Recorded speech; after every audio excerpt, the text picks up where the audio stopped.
Muito boa tarde a todos. Hoje, dia 6 de junho de 2022, iniciamos mais um estudo da Revista Espírita. Este estudo é promovido pela Sociedade Espírita Obreiros do Senhor e demais estudos da casa poderão ser encontrados em nosso site www.obreirosdosenhor.org.br. Em nosso site também encontrarão outros estudos que a casa fornece, inclusive outros estudos da Revista Espírita de anos anteriores que já estão disponíveis em nosso canal do YouTube. Também encontrarão um riquíssimo material sobre a doutrina espírita, então é um site confiável de se acessar para adquirir conhecimento sobre a doutrina. Nós estamos estudando o ano de 1860 da Revista Espírita e iniciamos há 2 estudos atrás uma carta, né, um agradecimento de Kardec referente a um banquete que os cidadãos de Lyon, né, na França, ofereceram a Kardec. E Kardec, então, vem tecendo comentários sobre esse banquete oferecido a ele, dizendo, né, que o banquete, esse agradecimento, ele é a toda a doutrina espírita e não só na pessoa de Allan Kardec. Então, Kardec aproveita desse evento, desse momento, para tecer grandes conhecimentos, grandes instruções aí sobre a doutrina espírita e também sobre os espíritas da época. Então, nós já iniciamos esse estudo há 2 semanas atrás, estamos na terceira parte dele, acredito que concluiremos hoje, e eu vou convidar a Sônia para dar início, então, nesse nosso estudo. Boa tarde a todos. Só lembrando que hoje é dia 11 e não dia 6, né, Léo? Eu inverti, então falei 6/6? Então é 11/6, véspera dos dias dos namorados. É isso mesmo. Obrigado, Sônia. Então, banquete oferecido pelos espíritas lioneses ao Sr. Allan Kardec, né? Então, a continuação. Incontestavelmente, do ponto de vista da propaganda, não é nas grandes reuniões que os neófitos podem colher elementos de convicção, mas na intimidade. Há, pois, duplo motivo para preferir os pequenos grupos, que podem multiplicar-se ao infinito. Ora, 20 grupos de 10 pessoas, por exemplo, indiscutivelmente obterão mais e farão mais prosélitos que uma reunião única de 200 pessoas. Há pouco falei das divergências que podem surgir e disse que elas não deviam criar obstáculos ao perfeito entendimento entre os diferentes centros.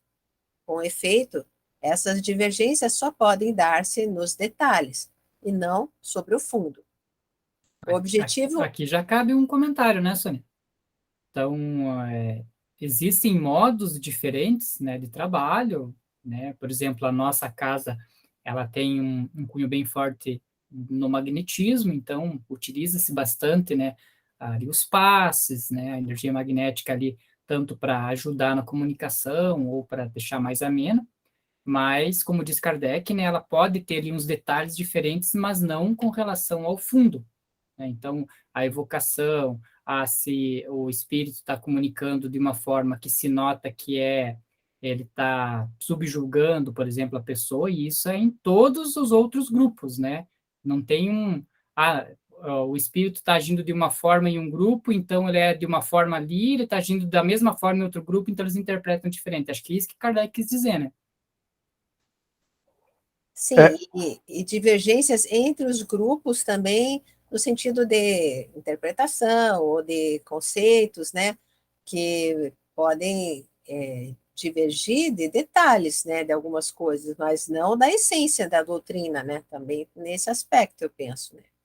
E aí também um ponto interessante que ele coloca ali no primeiro parágrafo ali, que é a questão que é mais proveitoso e mais útil para você divulgar a doutrina espírita, pequenos eventos do que eventos grandiosos, né? Então, o que quer dizer? Que às vezes existe uma certa tendência de querer fazer eventos com 1.000, 2.000, 4, 5, 6.000 pessoas, né? E o Kardec está dizendo ao contrário aqui, né? Que ele, e eu também concordo com isso, que pequenos grupos, né? Quer dizer, várias casas fazendo eventos menores, né? Atendendo aí 50, 100 pessoas, você é muito mais proveitoso para a divulgação, né? para a orientação das pessoas do que esses grandes eventos que acaba virando, na realidade, uma questão mais, vamos dizer assim, de comercial, social, do que divulgação propriamente dita, né? Isso é o Kardec que está colocando ali, né? É, que ele prefere grupos menores, né? É que existe evento anual, né? Tipo congresso, assim, né? De palestras e tal, conferência, né? Que é o que se chama aqui no nosso estado. Na verdade, é para trazer palestrante de fora, né? Agora já nem está sendo feito presencial, né? Está sendo feito tudo online, no ano que vem também vai ser online. Mas o objetivo era, assim, eu acho que chamar atenção mesmo, né? Não sei, sendo uma vez por ano, eu acho que até razoável, né? Agora, casas muito grandes mesmo, a gente sabe que acabam perdendo um pouco o foco, né? Porque as coisas ficam um pouco pessoais, assim, né? Um pouco personalizadas, né? Não, embora os grupos às vezes possam ser menores, mas a própria casa maior, as pessoas ficam meio perdidas ali dentro, né? Fica bem parecido com o princípio da igreja, né? Aquele igrejeiro, aquela coisa, aquela pessoa que vai toda semana só para assistir a missa, vamos dizer assim, né? Sem, sem aquela intimidade que o Kardec previa isso, né? Que Sim, o Espiritismo é isso. porque as reuniões do Kardec sempre havia discussão, troca de ideias. Isso, nesse Então, sentido. para isso é preciso grupos pequenos. Então, eventualmente, até as casas podem ser maiores, mas os grupos têm que ser pequenos para que haja, né, mesmo essa troca de experiências e de ideias e perguntas, né? E as palestras que se fazem nas casas, principalmente nas grandes, não se permite nem perguntas, né? Na verdade, é uma divulgação assim impessoal, né? É trazido o tema e colocado lá e a pessoa vai embora assim. Por isso que acaba que com o tempo as pessoas vão assistindo pela internet, porque o efeito é o mesmo, né? Você não pode interagir, né? Então, aí vem assim, nós estamos partindo para essa linha, em vez de investirmos em estruturas para fazer palestras, né, semanais com um público maior, se preparar para fazer grupos de estudos, né? Que daí é muito mais proveitoso, que você possa atender qualquer faixa de pessoas que chegam na casa, né? Desde os mais dos iniciantes até os mais já com mais conhecimento, já que então você tem que oferecer várias opções de estudos, né? Do mais básico até os mais elaborados, já com obras mais específicas, né? Que nós estudamos. Então, olhando esse texto aqui, dá para perceber isso, né? Que eu acho que, e aí, como você mesmo disse, a gente percebe isso, que esses grupos, ele vai lá, chama atenção, tudo, mas em termos de efeito, de melhoria, é muito pouco, né? E que nem a pessoa está muito saturado hoje, principalmente ainda, né? Pelas mídias aí, pela internet, você acha vídeos, horas e horas de que você quiser encontrar aí de qualquer palestrante. Então, as casas, eu acho que, na minha opinião, é uma tendência, eu acho que teria que partir para isso, né? De fazer, focar em grupos de estudo, né? De É, acolhimento, diálogo ou tipo, fraterno, rodas de conversa, conversa, né? né? Eu acho que essa é uma questão que se deve se refletir bastante sobre isso, né? Sobre a casa espírita do futuro, né? Como que não tem que ser? Eu acho que tem que partir para voltar na época de Kardec, né? Voltar para isso Sim, mesmo. também acho. Fazer uma roda e conversar, né? E, claro, sempre tem alguém que tem que saber mais, né?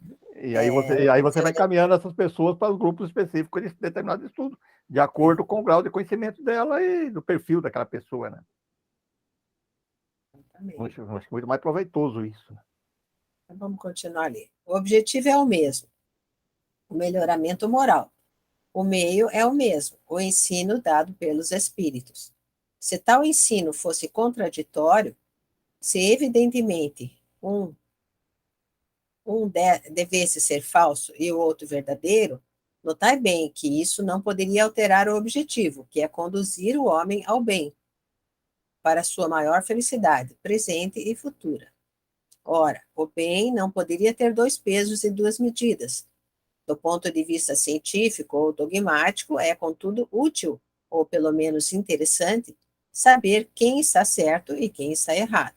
Pois bem, tendes um critério infalível para apreciá-lo, quer se trate de simples detalhes, quer de sistemas radicalmente divergentes. E isto se aplica não somente aos sistemas espíritas, mas a todos os sistemas filosóficos. Examinai antes o que é mais lógico, o que melhor corresponde às vossas aspirações, o que melhor pode alcançar o objetivo. O mais verdadeiro será, evidentemente, aquele que explica melhor, que melhor dá a razão de tudo. Se puder opor a um sistema um único fato em contradição com a sua teoria, é que a teoria é falsa ou incompleta. A seguir, examinai os resultados práticos de cada sistema. A verdade deve estar do lado de quem produz maior soma de bem, exerce uma influência mais salutar, produz mais homens bons e virtuosos, e impele ao bem pelos motivos mais puros e mais racionais. A felicidade é o objetivo constante a que aspira o homem. A verdade estará do lado do sistema que proporciona maior soma de satisfação moral, numa palavra, que torna o homem mais feliz. Olha que interessante a gente pegar essa parte aqui e usar como parâmetro, né, para montar os grupos. É bem o que Kardec está trazendo ali, né? Então, às vezes, quando ele cita aqui, pelo menos eu entendi dessa forma, eu vou pegar aqui com o mouse e mostrar aqui, ele diz o seguinte, aqui, ó, a verdade deve estar ao lado de quem produz maior soma de bem, exerce uma fluência mais salutar, produz homens bons e virtuosos e impele ao bem pelos motivos mais puros e mais racionais.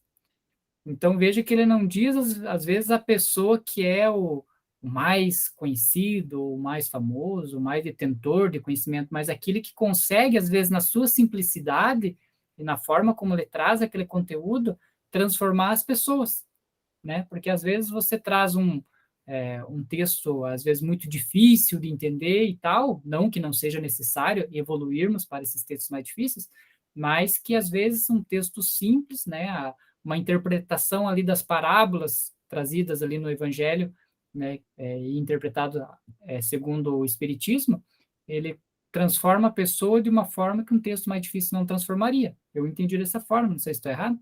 E também Tá? tem um outro aspecto aí que a gente pode colocar para o magnetismo, né? Até pouco tempo, e ainda existe uma certa resistência, de as pessoas aceitarem o magnetismo dentro das casas espíritas, né? Das casas espíritas. Ah, porque o magnetismo. Veja bem, se a gente partir para esse ponto aqui, você não deveria analisar o magnetismo da maneira que eles analisam. Você deveria analisar, poxa, tá ajudando as pessoas estão melhorando, as pessoas estão saindo de lá melhores. Olha o que eu estou dizendo isso. Está fazendo pessoas de bem? Então ali já dá um conceito que não deveria você fazer uma oposição tão grande para uma atividade que ajuda as pessoas com dificuldades, né? Simplesmente porque por interpretações, que nem você falou, de algumas pessoas que às vezes colocam conceitos sofisticados, interpretações de apostilas, aí não sei de onde aí, mas peraí, a pergunta é essa, é a mesma coisa do dobramento ou da emanação da alma, que houve, agora não, está melhorando bastante, felizmente, né, porque as pessoas que vão se conscientizando, existia uma verdadeira, não, que você não pode, porque você não é permitido. Peraí, ajuda as pessoas, melhora as pessoas saem melhores, é o primeiro conceito que está escrito aí para o Kardec, né? Então, eu concordo com você, e também naquele ponto que você falou, também concordo, que muitas vezes vem aqueles palestrantes catédrica, sabe aquele sofisticado, daquela palavreada bonita e falando não sei o quê, que não sei da onde, e tu não tá lá, ninguém entende nada. Aí vem uma pessoa simples, humilde, né? Fala o evangelho na sua humildade total lá e as pessoas entendem, né? Eu acho que tem que partir para esse caminho, né? O que está fazendo melhor para as pessoas? Então, é bem bacana mesmo esse texto para nossa análise. Vamos continuando. A felicidade é o objetivo constante a que aspira o homem. A verdade estará do lado do sistema que proporciona a maior soma de satisfação moral.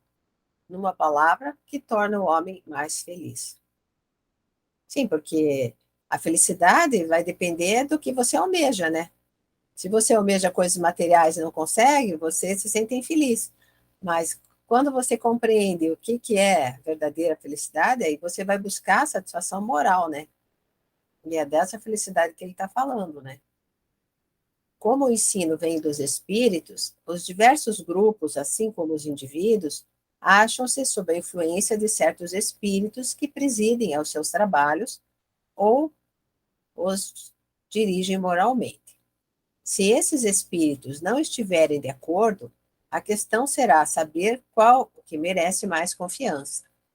Evidentemente, será aquele cuja teoria não pode suscitar nenhuma objeção séria. Em suma, aquele que em todos os pontos dá mais provas de sua superioridade. Se tudo for bom, racional nesse ensino, pouco importa o nome que toma o espírito. E nesse sentido, a questão da identidade é absolutamente secundária. Olha que interessante aqui, Sônia, para fazer um parênteses.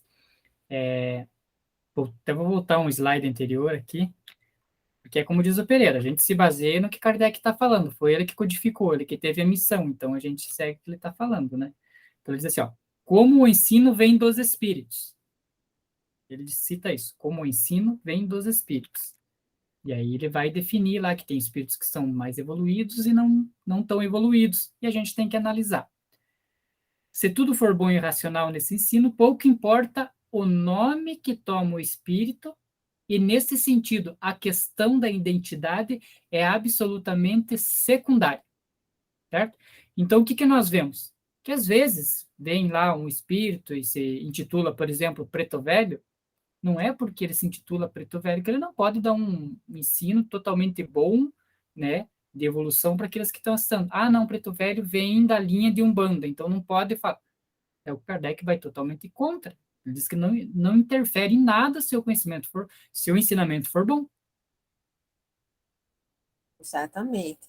E nem mesmo a linguagem, né? De que tipo de linguagem está usando? Se está usando uma linguagem coloquial, uma linguagem mais sofisticada, não. Isso não importa, né? O que importa é o que ele falou ali, é a essência, o conteúdo moral que está passando ali naquela mensagem. Exatamente. Conteúdo. Se, sob um nome respeitável, o ensino peca pelas qualidades essenciais, podeis, sem qualquer vacilação, concluir que é um nome apócrifo e que é um espírito impostor ou que se diverte. Regra geral: jamais o nome é uma garantia. A verdadeira garantia de superioridade é o pensamento e a maneira por que este é expresso. Então, todos esses ensinamentos, o Kardec acabou juntando lá no Livro dos Médiuns, né? Mas nessa época ele ainda não tinha publicado, né? Foi em 61, né? Janeiro de 61. Então, logo em seguida, ele publicou o livro, né? Os espíritos enganadores são capazes de imitar tudo, tudo mesmo, exceto o verdadeiro saber e o verdadeiro sentimento. É isso, é importante, né? Não tenho intenção, senhores, de vos dar aqui um curso de espiritismo, e talvez esteja abusando de vossa paciência com todos esses detalhes. Entretanto, não me posso furtar a acrescentar mais algumas palavras. Veja, veja que interessante, né, Sônia? Era um banquete, né? Era para ser um momento festivo. Kardec aproveitou o momento e nós já estamos aí há dois estudos e meios discutindo sobre isso. Ele aproveitou o momento e falou: não é uma palestra, mas já virou, né? Já virou um curso. Sim, mas a verdade, claro que todos que estavam lá iam gostar, né, de ouvir do próprio codificador, né, todo o conhecimento dele, né, ao vivo ali, nossa, é uma oportunidade fantástica para eles, né. Eu espero que tenha sido depois da janta, né? Porque senão, ele falando lá, o pessoal lá com fome, ele. Acho que é depois, né, não sei. Acontece muitas vezes que os espíritos, para fazer adotar certas utopias, afetam o falso saber e tentam impô-las, retirando do arsenal de palavras técnicas tudo quanto possa fascinar aquele que acredita muito facilmente. E a gente vê isso até entre os encarnados também, né? começa a embolar a coisa, né? Vem com essas utopias e tal, e aí o falso saber, né? E as pessoas, né, essas que acreditam muito facilmente, se deixam levar, né? Então, o espiritismo, eu acho importante isso, né? Porque o que a gente aprende com os espíritos para aplicar aos espíritos desencarnados serve também para os espíritos encarnados, e a gente vai começando a ter uma visão da vida como um todo, né?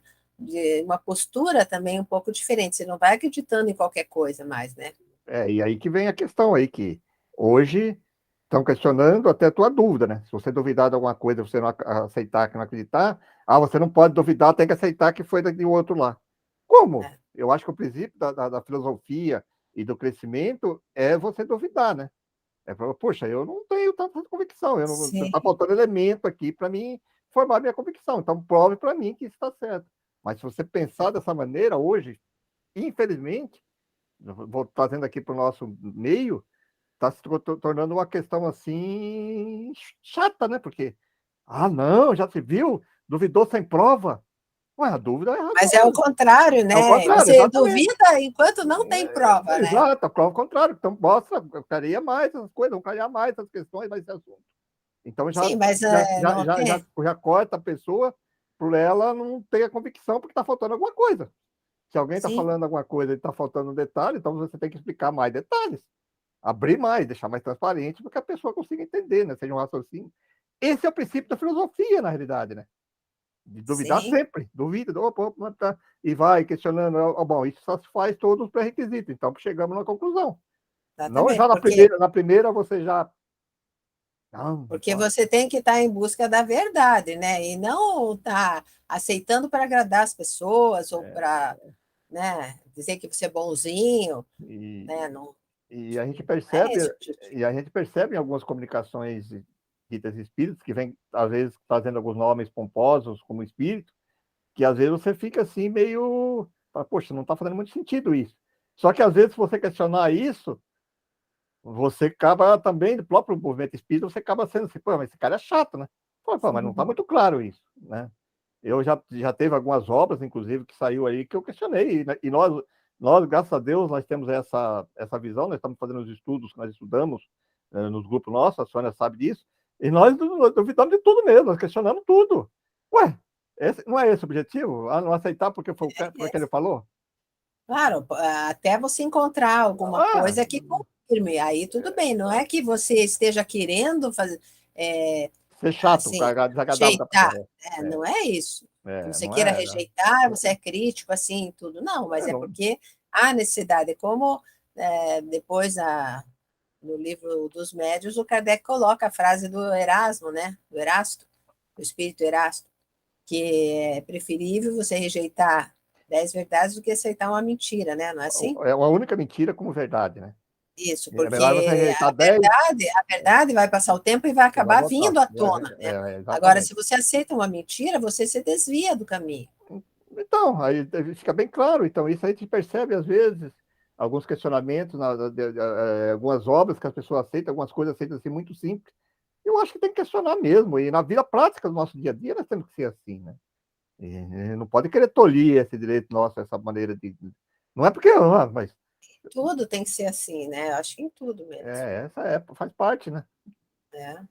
E pela dificuldade de que nos foi tolhido essa questão de filosofar, né, de expor suas opiniões, é que hoje nós vemos que muitas da humanidade aí está sendo conduzida de uma forma errada, É, porque não tem a sua opinião própria, é, né? Exatamente. E aí fazem duas medidas, né, para o mesmo peso, por quê? Porque se eu vou com um pensamento contra o que está sendo o senso comum de hoje, né, eu sou julgado de uma forma. Mas se eu pensar igual ao senso comum, eu sou julgado de outra forma. Né? Então, você não tem mais aquela liberdade de falar. E eu estou vendo bastante, ontem até eu vi um, um vídeo lá do pastor, acho que é Cláudio o nome dele, né? É Cláudio Duarte, né? Que é aquele que faz palestra, ele é evangélico, né? Ele faz palestra lá para os casais e tal, e trouxe numa linguagem muito simples, assim, coisas assim que normalmente os evangélicos não atuavam, que é a questão do relacionamento e tal, né? E ele trouxe um posicionamento dele, falou assim, eu me sinto no dever de colocar meu posicionamento, né? Mesmo que o pessoal não concorde e tal, vou colocar meu posicionamento. Eu Então, tô acho vendo... certo isso, porque as pessoas às vezes pensam diferente, mas têm vergonha de colocar, porque vão dizer que é politicamente incorreto você falar tal coisa. Mas o que é verdade sempre, né? E outra coisa, se eu fiz o meu colocamento, penso assim hoje, se eu tiver errado, a outra pessoa me convenceu, eu vou dizer, poxa, eu estava errado, mudei de Pronto. opinião, me convenceu, você está certo aqui, ó. Isso é filosofia, né? Vai para cá, vai para lá, para você apurar a verdade, só apura assim. Se não houver esse conflito de ideias, agora eu vou aceitar porque foi a Sônia que falou, que foi o Lero, foi o Pereira, foi o Daniel. Oh, peraí, você não tem que aceitar por isso, tem que Ou aceitar porque é porque. um consenso comum, né? Pronto, é isso. Mas consenso é uma coisa, verdade é outra, né? Então tem que ver se realmente faz sentido isso, né? Se tem lógica. Para mim não pode ter lógica para o outro, mas para mim não, né? Algumas coisas, né? E às vezes eu tenho lógica para mim, para o outro muda, e é bem diferente. Sim, claro que às vezes é falta nossa de estudar, mas aí aquele que estudou mais tem que trazer os argumentos Claro, e claro. não simplesmente dizer está errado, né? Abrir a discussão, né? É o que nós estamos fazendo aqui, né? Essa é a ideia nossa. Então, continuando ali. Dispõe ainda de um meio mais fácil, que é o de aparentar virtudes, arrimados nas grandes palavras caridade, fraternidade e humildade, esperam fazer passar os mais grosseiros absurdos. É impressionante, né? Como é muito atual, né? Isso aí. Meu Deus do céu. Até É isso. parece que eles estão encarnados aqui agora no Brasil, né? Para quem diz que não, né? Quem sabe que não. Acho que foi escrito para nós, né? Foi. É isso que acontece com frequência quando não se está prevenido. É preciso, pois, não se deixar levar pelas aparências, tanto da parte dos espíritos quanto dos homens. Confesso, eis aí uma das maiores dificuldades. Contudo, jamais se disse que o espiritismo fosse uma ciência fácil. Ele tem os seus escolhos, que só podem ser evitados pela experiência. Para não cair na cilada, é necessário, primeiro, guardar-se contra o entusiasmo que cega, do orgulho que leva certos médiuns a se julgarem os únicos intérpretes da verdade. É preciso tudo examinar friamente, pesar tudo maduramente, tudo controlar. E se desconfia do próprio julgamento, o que muitas vezes é mais prudente, é preciso reportar a outros, conforme o provérbio de que 4 olhos veem mais do que 2. Um falso amor próprio ou uma obsessão podem, por si sós, fazer persistir uma ideia notoriamente falsa e que é repelida pelo bom senso de cada um. Não ignoro, senhores, ter aqui muitos adversários. Isso vos espanta, e, no entanto, nada é mais verdadeiro. Sim, aqui há os que me ouvem com indignação. Não digo entre vós, graças a Deus, onde só espero ter amigos. Quero falar dos espíritos enganadores, que não querem que vos dê os meios de desmascará-los, porque descubro as suas astúcias e porque, pondo-vos em guarda, eu lhes tiro o domínio que poderiam ter sobre vós. Você vê, ele não era vidente nem nada, mas ele sabia que ele estava cheio de É, espíritos e que muitos deles estavam indignados com o que ele estava falando, né? Que era a forma de você desmistificar, né? Os enganadores, né? Muito até tem bacana. isso, até tem umas passagens anteriores, não vou saber o mês e o ano, mas que ele cita, né, um espírito, Pereira deve recordar também, de um espírito que ele veio, né, para atrapalhar, e ele veio na reunião lá de Kardec, né, e ali o espírito viu que ali tinha espíritos que não deixavam nem ele se aproximar. E aí depois ele vai lá e fala, né, ó, eu até fui lá na reunião, mas daí lá eu não consegui fazer nada, por quê? Porque tinha já um escola de espíritos ali protegendo. Então Kardec já era bem ciente que ele sofria todos esses ataques, né? E tem o contrário também. Tem alguns casos que os metílicos espíritos se manifestavam, quebrando lápis e fazendo tudo.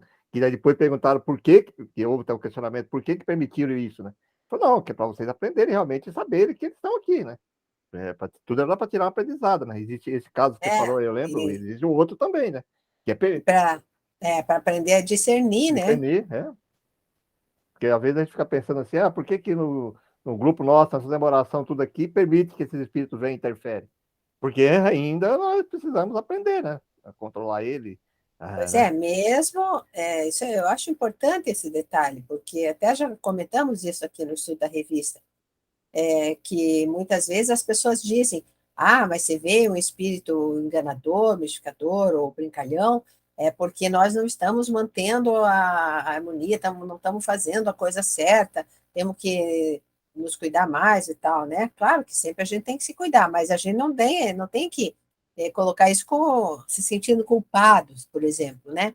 Porque esse aspecto que o Pereira citou ali é muito importante. Você vê no grupo do Kardec, vieram espíritos assim, e os mentores falaram que era para aprendizado, não é porque, vocês estão desarmonizados, por isso que veio esse espírito, não tem nada a ver, né? Às É, vezes é porque precisa mesmo haver o aprendizado, porque você só aprende a discernir quando surge a situação, né? Lógico.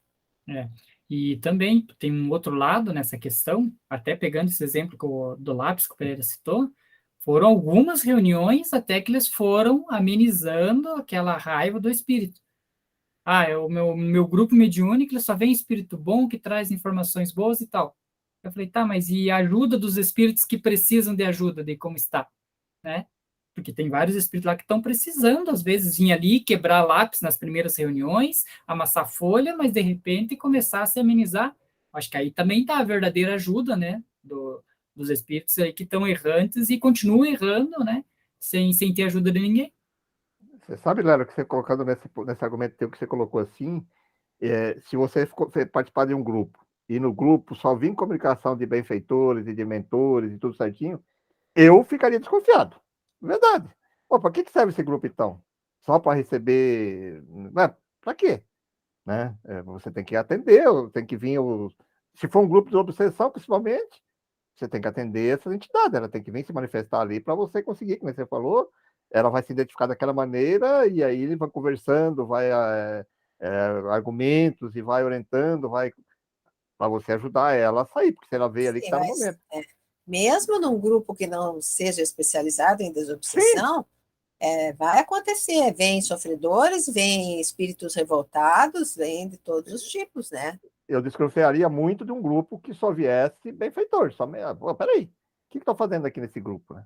Sim, se é até o do Kardec, que todo mundo fala que era justamente para ele formar, né, o conteúdo da doutrina, fazer a codificação, teria que vir muitos espíritos para ensinar.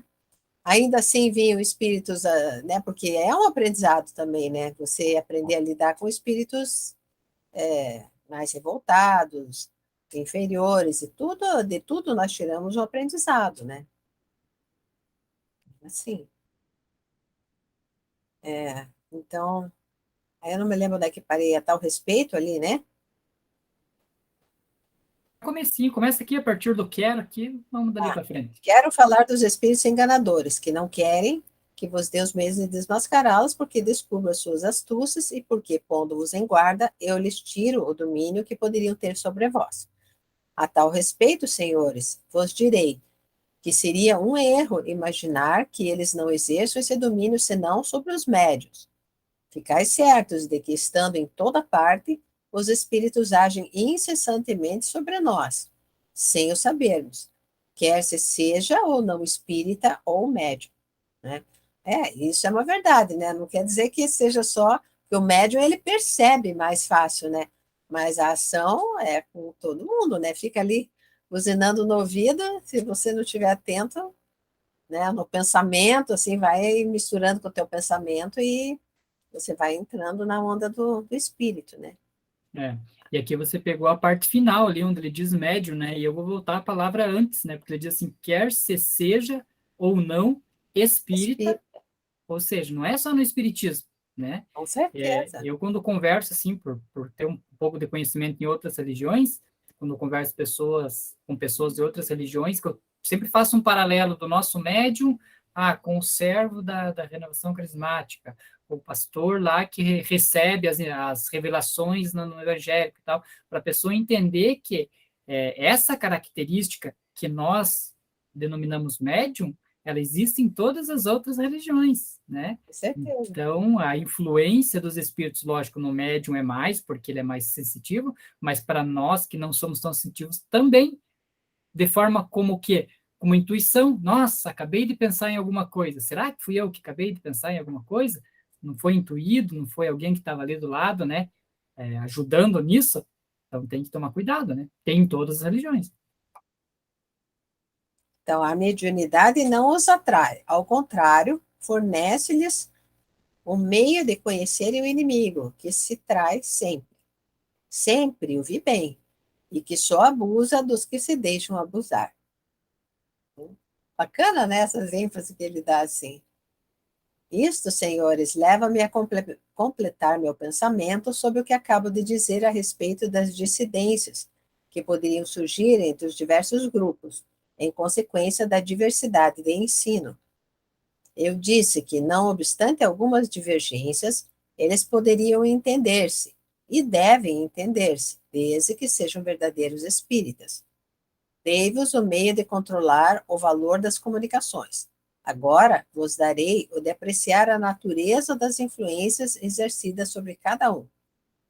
Considerando-se que toda influência salutar emana de um espírito bom, que tudo quanto é mal vem de fonte má, que os espíritos maus são os inimigos da união e da concórdia, o grupo que for assistido pelo espírito do mal será aquele que lançar a pedra sobre o outro e não lhe estender a mão. Quanto a mim, senhores, eu vos considero a todos como irmãos, quer estejais com a verdade, quer com o erro. Mas vos declaro, alto e bom som, que estarei de corpo e alma com os que mostrarem mais caridade, mais abnegação. Se houvessem alguns, que Deus não permita, que alimentassem sentimentos de ódio, inveja, ciúme, eu os lamentaria, porque estariam sob má influência, preferindo acreditar que esses maus pensamentos lhes vêm de um espírito estranho do que de seu próprio coração. Sim, porque muitas vezes você pensa, é um espírito, tal, que nada, às vezes é do próprio espírito encarnado mesmo, né? Daquele ser que está ali, que ele tem esses maus pensamentos mesmo, né? Mas isso só me tornaria suspeita a veracidade das comunicações que pudessem receber, em virtude do princípio de que um espírito verdadeiramente bom não poderá sugerir senão bons sentimentos. Terminarei, senhores, esta locução, por certo já bem longa, com algumas considerações sobre as causas que devem assegurar o futuro do Espiritismo. Compreendeis todos, pelo que tendes sob os olhos e pelo que sentis em vós mesmos, que dia virá em que o Espiritismo deverá exercer uma imensa influência sobre a estrutura social. Mas o dia em que essa influência será generalizada ainda está longe, sem dúvida. Agora ele fala uma coisa muito verdadeira, né? Porque ele sempre ditava, né? E a Sônia sempre bate nesse termo lá que ele imaginava em 150 anos, não era? Era 150? 100 anos, né? 100 anos, né? Por aí, né? Ele sempre falava, não, tem uma parte que o Kardec fala no século XX, né? No próprio século, no século XX e tal, tal. Mas, na verdade, passou o século XX e estamos aqui ainda patinando, né? E eu acho que esse ainda está longe ainda, porque da forma como vemos essa convulsão que está o mundo como um todo, né? Se a gente pega o mundo como um todo, não só no Brasil, não, o mundo como um todo está uma convulsão, né? Tá. Então, acredito que está bem longe desses princípios de fraternidade, que nem o Kardec falou, de humildade e tal, serem determinantes aí para a mudança. Acho que está longe, né? É claro que é como eles mesmos dizem, né, no Espiritismo, que a gente, quando está vivendo naquela situação, a impressão que a gente tem é que o mal está preponderando, porque os maus são aqueles que são mais ostensivos, né? Eles não têm nenhum tipo de restrição neles mesmos, né? Não se autocensuram, então a coisa fica enorme, né? Mas talvez, até por esse próprio conflito, tudo, mais pessoas vão despertando para a necessidade de se tornarem melhores, né? Pelo menos acredita-se que sim, a gente não tem como a gente medir isso, né? Na verdade, porque imagine na humanidade inteira, mas quem olha de longe como os desencarnados mais evoluídos, eles devem ter essa percepção, né? De quantos já estão se melhorando, embora a aparência que o mal está preponderando, porque eles é que querem dominar, o mal que sempre quer impor as suas ideias, né? Então, parece que está tudo perdido, né? Então, eu acho que é importante a gente ter essa ideia para a gente não se sentir também sem esperança, né? E achar que, puxa, até quando, né? A gente vai aguentar. Mas porque o nosso é um trabalho assim meio de formiguinha mesmo, né? Essa melhora é uma melhora interior, né? Ninguém quer impor no outro nada, né? Então, e o mal já é o contrário, o mal quer impor a sua visão de mundo, né? A sua visão das coisas, da sua interpretação, e aí eles ficam muito ostensivos, né? E é o que a gente está vivendo hoje em dia, né? Conflito de interesses, essas coisas muito à flor, né? À tona, assim, né? Bom, aí são necessárias, né? São necessárias gerações para que o homem se despoje do homem velho. Gerações, né? Então, uma geração é 25 anos, né? Que a gente considera. Passaram quantas desde Kardec já? Umas 10 gerações? Mais. Não deu 10 de quando que é Kardec? Então, ele desencarnou em 69, né? 69. Mil Então, oitocentos e são sessenta e nove. Então, 4 gerações até 1969, não é isso? Se for contar isso, 25 anos. aham. Então, É, 1969, mais duas, então mais 6 gerações, 16 não deu gerações. 10 ainda. São E ele poucas. fala que são necessárias gerações para que o homem se despoje do homem velho. E essa questão das gerações, aí já vão, não saindo tão fora do cunho espírita, mas é o que eu comento com a minha filha, que nós vamos notar a diferença para melhor com os filhos dos nossos filhos, né? Que nem eu falo para ela, eu estou te passando um conhecimento que você vai ter que passar para os teus filhos, e assim vai mudando a geração, né? Vai mudando toda a geração. O problema é que vemos, né, que cada vez mais as pessoas têm menos filhos, né? Aí eu brinco com a Júlia, né? Eu falei, eu só tenho você, né? Tenho um conhecimento espírita, conhecimento ali de ser uma pessoa idônea e tento passar para você isso. Aí às vezes a gente pega assim pessoas que têm muitos filhos e às vezes até por não ter oportunidade de ter um conhecimento maior, né, seja da doutrina espírita, seja de qualquer outra situação, eles não conseguem passar isso para as crianças, né, e as crianças ficam à mercê daquilo que o sistema fica impondo para elas ali, né. E aí Isso mesmo. aí o que acontece?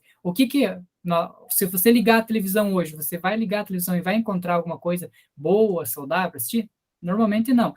Hoje, com o celular na mão, Instagram, tal, você vai encontrar coisa boa, legal? Normalmente não. Então, pelo fato dos pais, né, não estar conseguindo passar esse cunho aí de coisa moral para as crianças, eles estão sendo bombardeados por fora, e aí fica difícil as gerações subsequentes melhorarem, né? Aí que vem uma diferença. Por exemplo, eu sou da família de 8 irmãos, família antiga. E meu pai, pai da mãe é falecido, e naquela época era muito patriarcal, quer dizer, como você falou, o Estado, tudo, a escola mesmo não influenciava tanto nessa questão moral da família. Então, existia aqueles conceitos morais que era dado pelo pai e pela mãe. Então, aquela família passava esses conceitos que você falou. Não é independente das condições financeiras ou das condições sociais que a pessoa vivia, mas era uma coisa muito da família. Existia muito pouca influência, principalmente dos meios rurais que eu fui criado, Sim, essa influência que existe hoje. Hoje há uma terceirização. Os pais, as famílias delegam a escola, a creche. Eu sei porque eu conheço os colegas meus da empresa, tudo lá, as criancinhas com 2, 3 anos vai para a creche. Desde pequenininho É, está ali, está isso, terceirizando. isso é um erro isso. Mas Porque, é uma questão assim, fala, sim, poxa, mas temos que trabalhar mas, para... sim, mas às vezes, se você for Preocupa contar, isso. eu não digo as pessoas de mais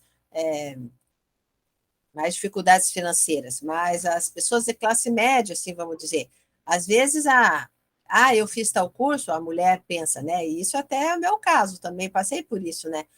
Eu fiz tal curso, então eu quero trabalhar nesse curso. E aí você coloca os filhos numa escolinha cedo para poder trabalhar nessa profissão que você escolheu, sendo que às vezes o que você ganha quase que vai tudo para a educação das crianças na escola, né? Se você for pagar uma boa escola, por exemplo, então dá quase elas por elas. E se você fosse valorizar, priorizar a família, eu acho que o ideal seria que, por um período, pelo menos até os 6, 7 anos de idade, os pais ficassem, as mães, né, no caso, ficassem, porque veja, que nem o Pereira falou, na família dele lá, o pai, claro, ajudava a parte moral, mas a mãe estava sempre ali de olho nos filhos, né? Agora, uma mãe que trabalha o dia inteiro, chega em casa cansada, ela não tem condição e não sabe nada do que foi que os filhos fizeram durante o dia, né? Aí até ela sentar, querer saber como é que foi, as crianças também já estão cansadas e tal. É bem mais difícil manter isso. Claro, impossível não é, mas a dificuldade é imensa. Agora, se você conseguir ficar mais tempo, já a criança já vem espontaneamente, já conta, na escola fizeram isso, aí você tem condição de contrapor aquilo, de explicar, porque senão a escola fica sendo como a única fonte de moral, quer dizer, não, se é que se pode chamar moral, né? Algumas coisas que acontecem por aí. Então, O Jorge quer falar. fala, Jorge. Oi, tudo bem, pessoal? Oi, Jorge. Estão me Tudo ouvindo, bem? né? Sim. Tá.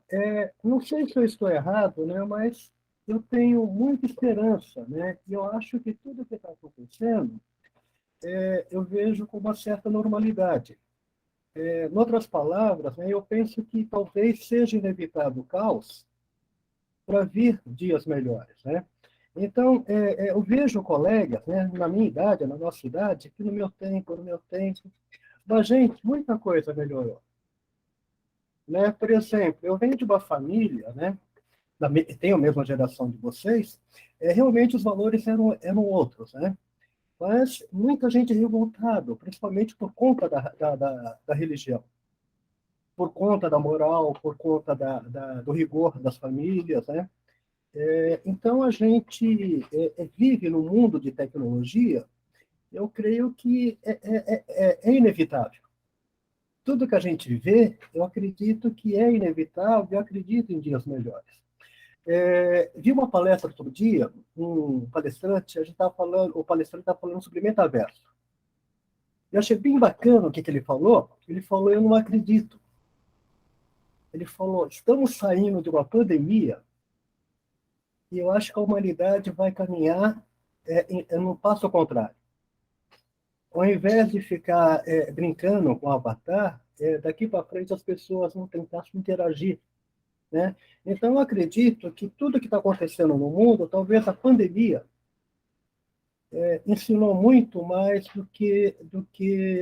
quer dizer, essa influência externa, eu acho que a pandemia deu um choque nas pessoas do que a própria tecnologia, do que uma série de coisas. E para concluir ainda, né, quando a gente fala que o mundo está virado, nossa, gente, quanta atrocidade a gente via há uns 30 anos com relação a preconceito racial, homofobia, né? A gente viu uma série de situações que hoje acho que o mundo está melhor.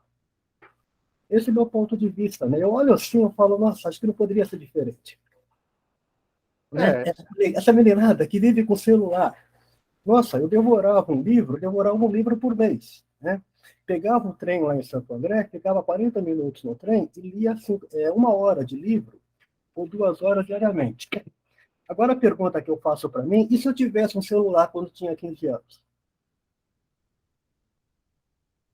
É Né? claro que a tecnologia ajuda, mas é importante a gente saber aproveitar, né, Jorge?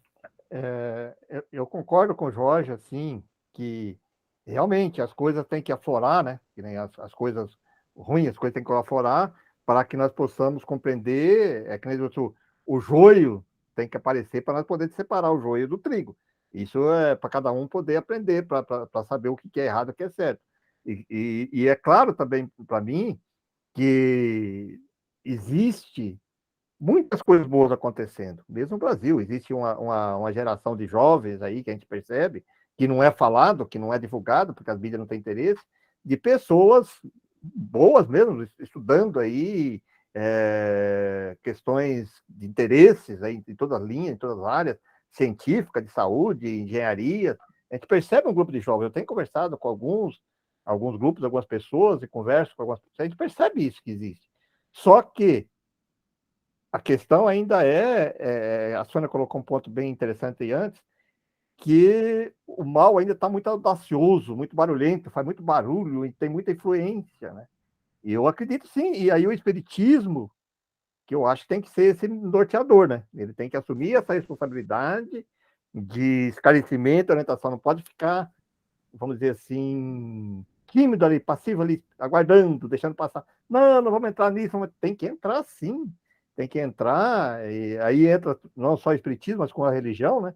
Entrar com os conhecimentos, mostrando outras verdades.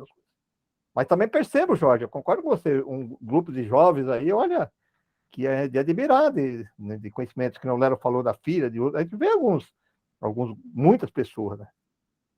Olha o que o Kardec continua dizendo ali em seguida, ó.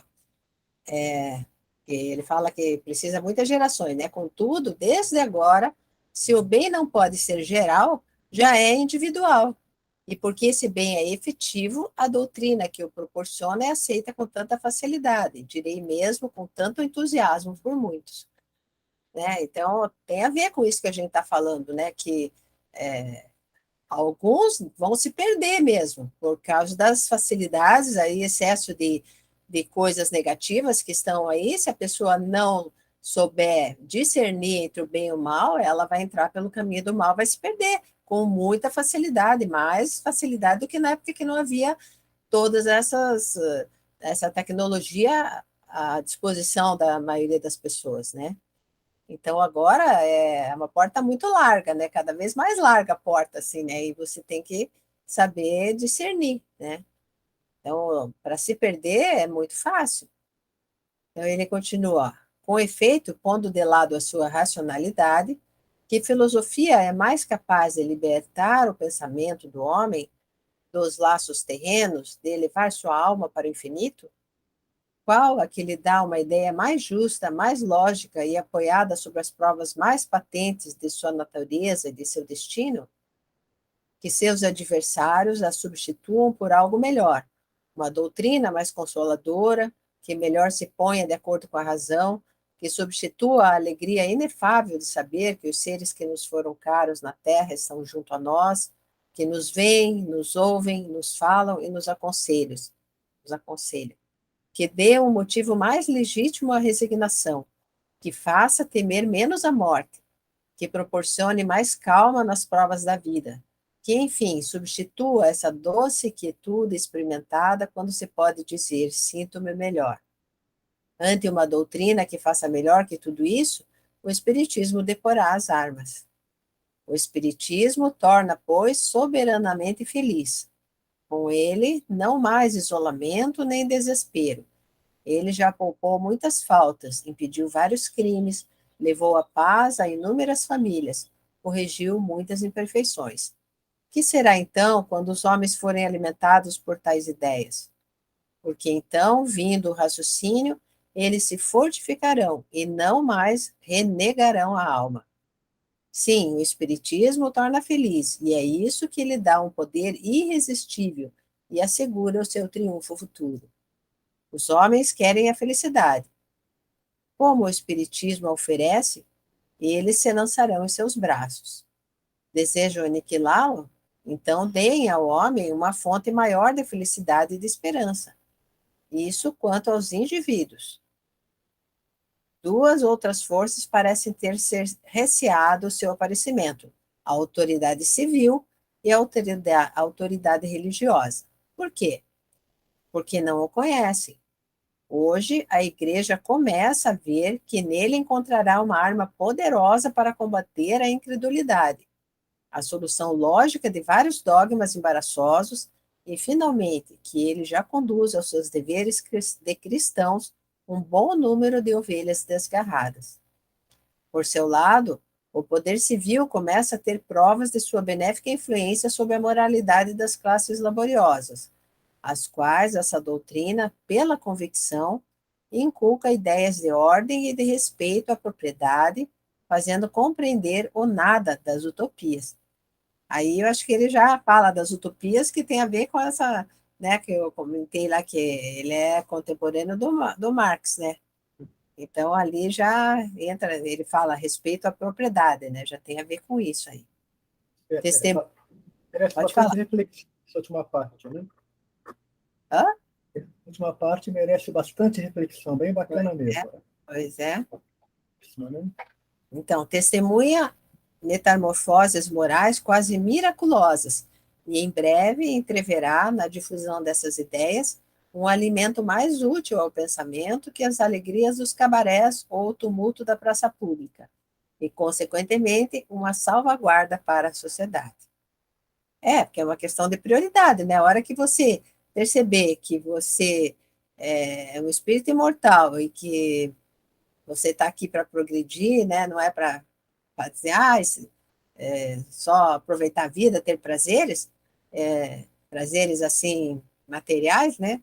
Aí você começa a se desligar, né, dessas coisas terrenas assim, né?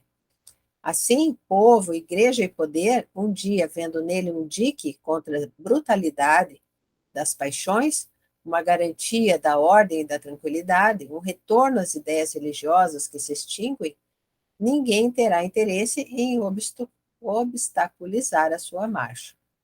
Ao contrário, cada um buscará no Espiritismo um apoio. Aliás, quem poderia deter o curso dessa torrente de ideias que já movimenta suas águas benfazejas nas 5 partes do mundo? Tais são, meus caros confrades, as considerações que desejava vos submeter. Termino agradecendo novamente vossa bondosa acolhida, cuja lembrança estará sempre presente em minha memória. Agradeço igualmente aos espíritos bons por toda a satisfação que me proporcionaram durante minha viagem, porquanto, por toda parte onde me detive, também encontrei bons e sinceros espíritas e pude constatar, por meus próprios olhos, o imenso desenvolvimento dessas ideias e com que facilidade elas se enraizam. Por toda parte encontrei pessoas felizes, aflitos consolados, mágoas acalmadas, ódios apaziguados.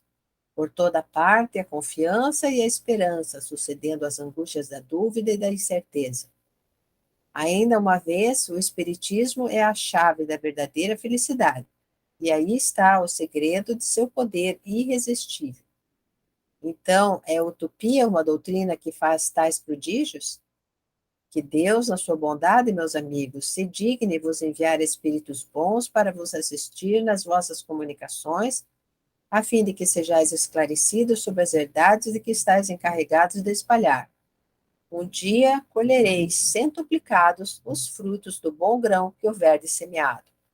Que esse banquete de amigos, meus muito amados confrades, como os ágapes de outrora, então, ágapes eram festividades ocorridas entre os cristãos, caracterizada pela refeição que era compartilhada com os demais, né? Então, ele fala, como os ágapes de outrora, seja o penhor da união entre todos os verdadeiros espíritas. Daí que começou essa história de todo espírito se reunir para comer, ó. Começou daí. Que está fazendo falta. É verdade. Levanta um brinde aos espíritas leoneses, tanto no meu quanto no nome da Sociedade Parisiense de Estudos Espíritas. Allan Kardec. E ainda existe algumas pessoas que dizem que a revista espírita não é para estudo, né? Tá? Porque não sei o quê, que não faz parte. Não, só você ler só você ler esse texto, né? Esse discurso dele aí, essa resposta que ele deu lá, aí já está um ensinamento aí fantástico, né? Então, esse é o grande Kardec, né? É claro que quando ele estava fazendo aquilo lá, ele estava intuído tanto é que ele colocou na Revista Espírita, ele sabia que não estava falando só para aqueles que estavam lá, né? Ele tinha total convicção que isso seria alcançar toda a comunidade espírita da época e até hoje, né? Que ele não falou um discursinho só para aquelas pessoas, né? Fantástico, né? E bacana, né, Pereira? E a Revista Espírita, né? Eu salvei todos os anos, né? Tá aqui no computador, né? Vocês estão falando, estou acompanhando na íntegra, né? Na revista, né? Mas é bacana o grupo de trabalho como esse, né? A motivação, né? A gente olha para todos aqueles anos, né? Por onde começar, né? Então, um grupo como esse é bem bacana, né? Que a gente se sente motivado, né? Essa troca de ideia, né? Não seria o mesmo, né? Do que ler a Revista Espírita sozinha, né? Sozinha, é bem diferente. Com certeza, né, gente? Bom, gente, podemos encerrar então nosso horário, né? Hoje nós temos bastante atividades, né? Então a gente tem que ser um pouco mais pontuais mesmo. Então vamos, pessoal, após essa conclusão deste discurso fantástico de Allan Kardec, só nos resta agradecer. Agradecer primeiramente a Deus que nos concede essas oportunidades de estudo, de troca de ideias, de estarmos aqui nesse sábado estudando essa obra tão rica, tão instrutiva. Obrigado, Deus. Obrigado, Jesus, por nos dar o caminho através do Evangelho para podermos prosseguir no nosso processo evolutivo.